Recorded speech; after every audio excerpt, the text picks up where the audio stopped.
Salut cher poisson, j'espère que tu vas bien. On est parti pour aller voir ce que ce mois d'août a à t'apprendre, ce que tu vas libérer et peut-être ce qu'il te réserve. Je te rappelle que c'est général, ça pourra donc ne pas parler à tout le monde. On nous parle de ton chakra du cœur qui est bloqué en ce moment. Tu as également une dispersion d'énergie due à la fatigue.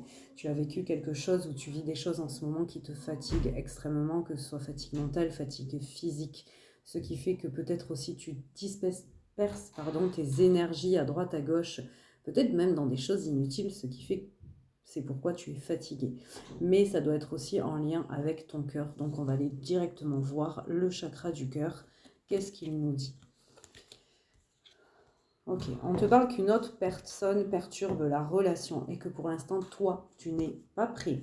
Tu es en dépendance affective, ce qui fait que tu t'illusionnes dans une relation dans laquelle tu n'es pas prêt. Tu n'es pas prêt à aller vers une relation nouvelle ou à te donner corps et âme dans cette relation. Il y a des choses à changer. Cette dépendance, vis pour toi, ne vis pas pour l'autre, ne vis pas à travers les yeux de l'autre. Peut-être que tu es même attaché à une autre personne, parce que la dépendance affective, des fois, on peut être attaché à plein de monde dont on n'arrive pas à se défaire, parce qu'on a peur de ne pas être aimé. Il faut que tu t'aimes avant tout. Il faut que tu apprennes à t'aimer toi avant de pouvoir recevoir l'amour de quelqu'un d'autre. Et côté mission de vie,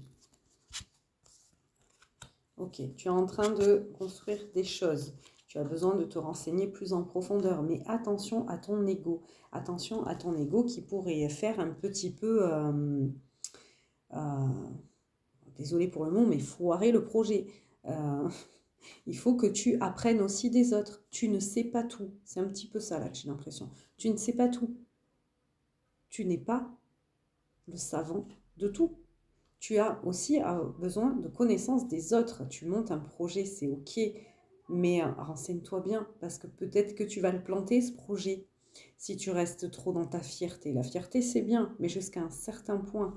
Donc, ça peut être aussi en lien avec ça, cette fatigue. Tu te donnes corps et âme et tu refuses peut-être d'admettre que tu as tort. Donc attention à toi sur ce mois d'août. On fait attention à ces énergies, on ne les disperse pas inutilement.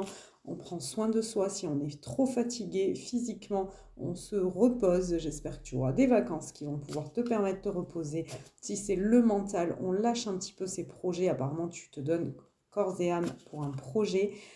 Et on débloque son petit cœur, on travaille son cœur, on travaille l'amour pour soi en priorité avant de l'attendre des autres. Un petit message de la Renaissance pour toi. Eh bien, on en aura deux. On a le rituel du feu. Crée un espace sacré, allume une flamme et offre-lui tes peurs. Le feu les transforme en énergie pure. Répète ce rituel chaque fois que tu sens l'ancien te peser. Tu vois, là, je te parlais des énergies tierces d'une autre personne qui pouvait perturber ta relation. Ça peut être de ton côté si tu as du mal à libérer ton passé. Tu peux faire ce petit rituel, écrire tout simplement tes peurs et les brûler par le biais d'une bougie. Fais ça dans un endroit en sécurité, bien entendu, et t'imaginer par la visualisation que tes peurs s'envolent et qu'elles ne sont plus là. On a également le souffle de l'invisible. Lorsque tu crois être seul, ils sont là. Présence, ancêtre, guide. Feu du grand esprit. Inspire, expire. Le souffle de l'invisible traverse tout ton être. Tu es guidé, tu es entouré, on t'accompagne vers tes projets et ta réalisation dans le monde de l'invisible, que ce soit tes guides, tes anges, tes défunts, peu importe. Remercie-les et laisse-toi accompagner, laisse-toi guider. Je te souhaite un très très bon mois d'août et je te dis à bientôt.